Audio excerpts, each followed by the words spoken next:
सैकेराइड्स। ठीक है, तो हमने जो आपके कार्बोहाइड्रेट थे उनको क्लासिफाई किया था 3 फॉर्म के अंदर on the basis of hydrolysis. अगर फर्दर हाइड्रोलाइसिस ना हो उनको हम क्या कह रहे थे, मोनोसैकेराइड्स, जिनके अंदर आपका क्या था, सिंगल आपका शुगर का मॉलिक्यूल्स प्रेजेंट था। सेकंड क्लास थी आपकी ओलिगोसैकेराइड, जिसमें आपके क्या है, फ्यू शुगर मॉलिक्यूल्स प्रेजेंट थे, 2 to 10 शुगर मॉलिक्यूल्स प्रेजेंट थे। देन जो थर्ड क्लास थी आपकी पॉलीसैकेराइड, जिसके अंदर मोर देन 10 शुगर के मॉलिक्यूल्स प्रेजेंट थे। तो हमने प्रीवियस लेक्चर्स के अंदर हमने मोनोसैकेराइड्स के बारे में स्टडी किया कि कौन कौन से मोनोसैकेराइड्स होते हैं, उनके अंदर म्यूटारोटेशंस क्या होते हैं, एपीमर्स क्या होते हैं, एनोमर कार्बन क्या होते हैं, और कुछ आपके जो पेंटोज शुगर है, हेक्सोज शुगर है, ट्रायोज शुगर है, उनके नोमेनक्लेचर की हमने बात की, किस कार्बन का क्या नोमेनक्लेचर करना है। ठीक है, उनके स्ट्रक्चर, उनके फंक्शंस के बारे में हमने स्टडी की। इस लेक्चर के अंदर हम ओलिगोसैकेराइड्स के बारे में पढ़ेंगे। तो फर्स्ट हम स्टार्ट करते हैं ओलिगोसैकेराइड। अगर बेसिक डेफिनेशंस की बात करें तो ओलिगो का मतलब क्या होता है, आपका फ्यू या सम। सैकेराइड्स का मतलब क्या होता है, आपका शुगर। तो ओलिगो जो सैकेराइड्स है, इसके अंदर क्या होता है, आपके फ्यू शुगर के मॉलिक्यूल्स प्रेजेंट होते हैं। और फ्यू कितने होते हैं, आपके नंबर होते हैं आपके 2 से 10, मे बी 2 शुगर मॉलिक्यूल भी हो सकता है, 3 शुगर मॉलिक्यूल्स भी हो सकते हैं, 4 शुगर मॉलिक्यूल्स भी हो सकते हैं, फिर 5 भी हो सकते हैं, 6 भी हो सकते हैं, 7 भी हो सकते हैं, 8 भी हो सकते हैं, 9 भी हो सकते हैं और 10 हो सकते हैं। 10 से ज्यादा नहीं हो सकते। अगर 10 से ज्यादा शुगर के मॉलिक्यूल्स है तो उसको हम नेक्स्ट जो क्लास आपकी पॉलीसैकेराइड, उसके अंडर उसको क्या करेंगे, हम प्लेस करेंगे। तो आपके जो ओलिगोसैकेराइड्स है, इसके अंदर क्या होता है, आपके 2 to 10 शुगर मॉलिक्यूल्स प्रेजेंट होते हैं। Sugar molecules are present. जैसे हमने बात की थी, प्रोटीन्स की बात की थी, तो आपके जो प्रोटीन्स है प्रोटीन्स के अंदर आपकी मोनोमर यूनिट होती है आपकी अमाइनो एसिड्स, और आपकी जो अमाइनो एसिड्स है आपस में ज्वाइन होके पेप्टाइड बॉन्ड की फॉर्मेशंस करती है और एक लॉन्ग पॉलीपेप्टाइड चेन की फॉर्मेशंस करती है। सेम वे में आपके जो कार्बोहाइड्रेट है वो भी आपके क्या है, पॉलीसैकेराइड्स है, आपके पॉलीमर्स है। तो उनके अंदर जो मोनोमर यूनिट होती है वो आपकी, अगर हम ग्लाइकोजन की बात करें तो ग्लूकोज होती है, सेल्यूलोज की बात करें तो उसमें भी ग्लूकोज होती है।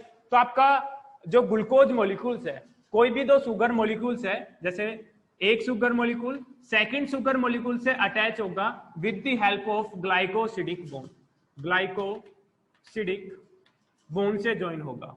ठीक है, अमाइनो एसिड्स की बात करें तो 2 अमाइनो एसिड्स आपस में ज्वाइन होती है with the help of peptide bond, peptide bond से ज्वाइन होती है। ठीक है, बट हम बात करें शुगर आपस में अटैच होते हैं with the help of glycosidic bond. और आपका जो ग्लाइकोसिडिक बॉन्ड है, मेनली आपके जो कॉम्पिटिटिव एग्जाम है उसमें आपके ग्लाइकोसिडिक बॉन्ड के बारे में पूछा जाता है कि आपके 2 शुगर मॉलिक्यूल्स है, कौन कौन से कार्बन एटम के बीच में आपका क्या है, ग्लाइकोसिडिक बॉन्ड फॉर्म हुआ है। जैसे हम बात करें alpha 1,4 glycosidic bond, alpha 1,6 glycosidic bond, ठीक है, अल्फा 1,1 ग्लाइकोसिडिक बॉन्ड। तो किस शुगर मॉलिक्यूल्स के अंदर, किस ओलिगोसैकेराइड्स के अंदर आपका क्या है, कौन सा ग्लाइकोसिडिक बॉन्ड प्रेजेंट है, अल्फा 1,4 प्रेजेंट है, अल्फा 1,6 प्रेजेंट है, अल्फा 1,1 प्रेजेंट है, उसके बारे में पूछा जाता है। ठीक है, तो आपके जो शुगर मॉलिक्यूल्स है आपस में अटैच होते हैं with the help of glycosidic bond. जैसे हमने बताया 2 से 10 शुगर मॉलिक्यूल्स होते हैं, तो आपके जो शुगर मॉलिक्यूल्स है आपस में ज्वाइन होते हैं with the help of glycosidic bond. अगर 2 शुगर मॉलिक्यूल्स प्रेजेंट है उनको हम क्या कहेंगे, डाइसैकेराइड्स कहेंगे। नेक्स्ट हम बात करें फिजिकल प्रॉपर्टीज की बात करें तो ओलिगोसैकेराइड्स की फिजिकल प्रॉपर्टी की बात करें तो आपके जो ओलिगोसैकेराइड्स है ये आपके वाटर के अंदर क्या होता है, आपके रेडियली सोल्यूबल्स होते हैं। ठीक है, वाटर सोल्यूबल होते हैं, सॉलिड होते हैं, क्रिस्टलाइन होते हैं। ठीक है, इसके अलावा हम बात करें स्वीटनर इन टेस्ट, टेस्ट में कैसे होते हैं, आपके स्वीट होते हैं। मोनोसैकेराइड्स और ओलिगोसैकेराइड बोथ कैसे होते हैं, आपके टेस्ट में स्वीट होते हैं, दोनों ही वाटर सोल्यूबल होते हैं, सॉलिड होते हैं, क्रिस्टलाइन होते हैं।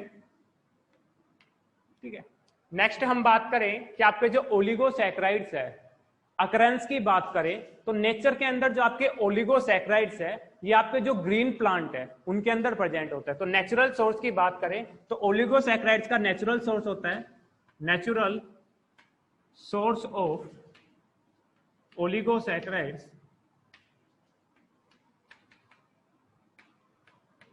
Are green plant. ठीक है, सोर्स की बात करें तो आपका जो नेचुरल सोर्स है वो आपके क्या होते हैं, ग्रीन प्लांट्स क्या होते हैं, आपके ओलिगोसैकेराइड्स के क्या होते हैं, नेचुरल सोर्स होते हैं। नेक्स्ट हम बात करें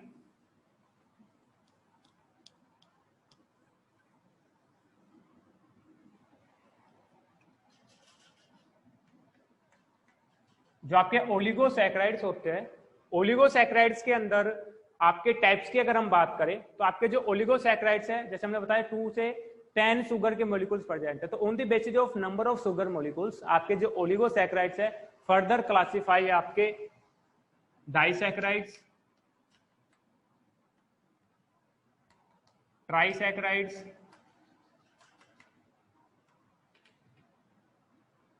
टेट्रासैकेराइड्स एंड पेंटासैकेराइड्स। ठीक है, डाइसैकेराइड्स के अगर हम एग्जांपल की बात करें, फिर हम डाइसैकेराइड्स की बात करें तो आपका ओलिगोसैकेराइड कौन सा है, आपका डाइसैकेराइड्स, ट्राइसैकेराइड्स, टेट्रासैकेराइड्स और पेंटासैकेराइड्स। नंबर ऑफ शुगर मॉलिक्यूल की बात करें, शुगर मॉलिक्यूल्स की बात करें तो डाइसैकेराइड्स के अंदर क्या होता है, आपके 2 शुगर के मॉलिक्यूल्स प्रेजेंट होते हैं, 2 शुगर के मॉलिक्यूल्स प्रेजेंट है। ट्राइसैकेराइड्स के अंदर क्या होता है, आपके 3 शुगर के मॉलिक्यूल्स प्रेजेंट होते हैं। टेट्रासैकेराइड्स में क्या होते हैं, आपके 4 शुगर के मॉलिक्यूल्स प्रेजेंट होते हैं। और पेंटासैकेराइड्स के अंदर क्या होते हैं, आपके 5 शुगर के मॉलिक्यूल्स प्रेजेंट होते हैं। अगर हम एग्जांपल्स की बात करें तो आपका जो डाइसैकेराइड्स है इनके एग्जांपल है आपके सुक्रोज, लैक्टोज, आइसोमाल्टेज, माल्टेज। ट्राइसैकेराइड्स का एग्जांपल आपका रेफिनोज और टेट्रासैकेराइड्स का एग्जांपल आपका स्टैकियोज। ठीक है, पेंटासैकेराइड्स का एग्जांपल है आपका टेरिबोज। ठीक है, तो आपके ओलिगोसैकेराइड्स है उनको क्लासिफाई किया है on the basis of number of molecules. If 2 molecules of sugar is present it's called disaccharides. Example है आपके सुक्रोज, लैक्टोज, माल्टोज, आइसोमाल्टोज, आपके सेलोबायोज। डिफरेंट एग्जांपल्स है आपके डाइसैकेराइड्स के। ट्राइसैकेराइड्स के अंदर आपके जो शुगर के मॉलिक्यूल्स है आपके 3 शुगर के मॉलिक्यूल्स प्रेजेंट है। एग्जांपल है आपका रेफिनोज। टेट्रासैकेराइड्स की हम बात करें तो आपका टेट्रा जो सैकेराइड्स है इसके अंदर आपके जो शुगर के मॉलिक्यूल्स है वो आपके कितने प्रेजेंट होते हैं, आपके 4 शुगर के मॉलिक्यूल्स प्रेजेंट है। एग्जांपल है स्टैकियोज। पेंटासैकेराइड्स 5 शुगर मॉलिक्यूल्स प्रेजेंट होते हैं। और आपका एग्जांपल है आपका टेरिबोस। अब बात करें आपके जो ओलिगोसैकेराइड्स है ये क्या करते हैं, आपके अदर जो बायोमोलिक्यूल्स है उसके साथ कंबाइन होके क्या करते हैं, आपके ग्लाइको कंजुगेटेड फॉर्म करते हैं, एक कंजुगेटेड कंपाउंड की फॉर्मेशन करते हैं। ओलिगोसैकेराइड्स आर कंबाइंड टू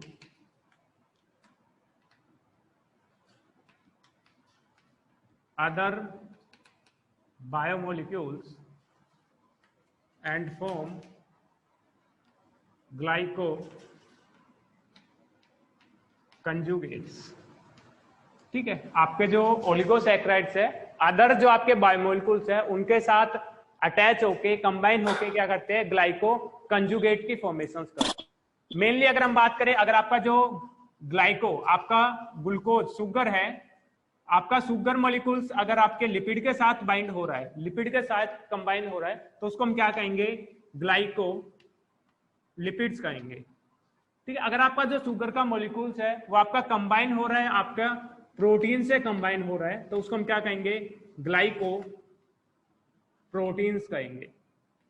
ठीक है, तो मेनली आपके जो ओलिगोसैकेराइड्स है वो आपके कंबाइन होते हैं अदर बायोमोलिक्यूल से जिनको हम ग्लाइको कंजुगेट्स के नाम से जानते हैं। अगर आपका शुगर का जो मॉलिक्यूल्स है, अगर आपका कार्बोहाइड्रेट है लिपिड से अटैच हो रहा है उसको हम क्या कहेंगे, ग्लाइकोलिपिड्स कहेंगे। अगर आपका जो प्रोटीन मॉलिक्यूल्स है, आपका शुगर मॉलिक्यूल्स है प्रोटीन से अटैच हो रहा है उसको हम क्या कहेंगे, ग्लाइको प्रोटीन्स कहेंगे। आपने सेल की जब स्ट्रक्चर पढ़ी होगी, प्लाज्मा मेम्ब्रेन की जब स्ट्रक्चर पढ़ी होगी सेल के अंदर, तो प्लाज्मा मेम्ब्रेन में आपने देखा होगा कि उसके अंदर ग्लाइको प्रोटीन्स प्रेजेंट होती है और ग्लाइको लिपिड्स भी प्रेजेंट होते हैं। आपके जो ग्लाइकोलिपिड्स है, ये ग्लाइकोलिपिड्स क्या करते हैं, सेल कोट की फॉर्मेशंस करते हैं, ग्लाइकोकैलेक्स की फॉर्मेशंस करते हैं। जो आपकी दो डिफरेंट सेल्स है उसके अंदर सेल टू सेल इंटरेक्शन करने में, सेल को आइडेंटिफाई करने में हेल्प करते हैं कि किस टाइप की सेल्स प्रेजेंट है। इसके अलावा हम बात करें कि आपकी जो आरबीसी है, आपके जैसे ब्लड ग्रुप की बात करें तो ब्लड ग्रुप को हम डिफाइन करते हैं कि आपका ए ब्लड ग्रुप है, बी है, ओ है या ए बी है, on the basis of presence of antigen.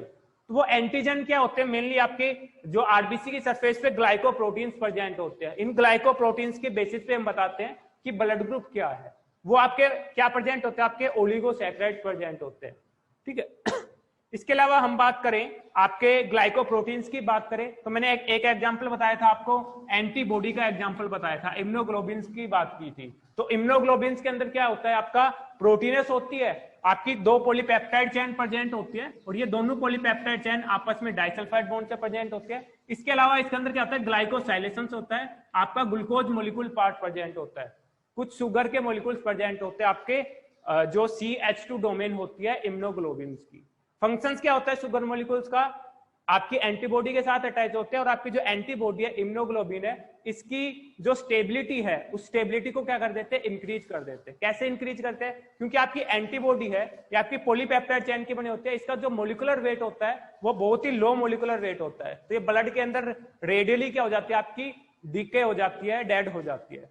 But जब ये शुगर के साथ अटैच होती है, इसका जो वेट है वो इंक्रीज हो जाता है। इंक्रीज वेट होने के कारण इसका जो लाइफ स्पैन है वो आपका क्या हो जाता है? इंक्रीज हो जाता है, ठीक है। तो आपके ग्लाइकोप्रोटीन्स का एग्जांपल एक आप याद रख सकते हो एंटीबॉडी का। और आपकी जो ग्लाइकोलिपिड्स है ये आपकी ग्लाइकोकैलिक्स की फॉर्मेशंस करती है, ग्लाइकोकैलिक्स की फॉर्मेशंस करती है। और आपकी जो सेल टू सेल इंटरेक्शंस में कौन हेल्प करता है? आपकी ग्लाइकोकैलिक्स हेल्प करते हैं। इसके अलावा आपकी जो आरबीसी है, आरबीसी के सरफेस पे जो ग्लाइकोकैलिक्स प्रेजेंट होती है वो हेल्प करती है आपके ब्लड ग्रुप को डिटरमाइन करने के लिए, ब्लड ग्रुप डिटरमिनेशन, ठीक है, ब्लड ग्रुप के डिटरमिनेशन में हेल्प करती है। नेक्स्ट हम बात करते हैं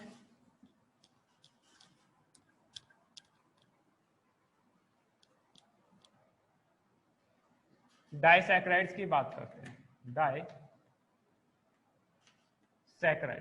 ठीक है। तो डाइसैकेराइड्स के अंदर आपके क्या होता है? डाई का मतलब होता है टू, सैकेराइड्स का मतलब होता है शुगर मॉलिक्यूल्स, दो शुगर के मॉलिक्यूल्स प्रेजेंट होते हैं। जैसे हम एग्जांपल की बात करें, सुक्रोज, लैक्टोज,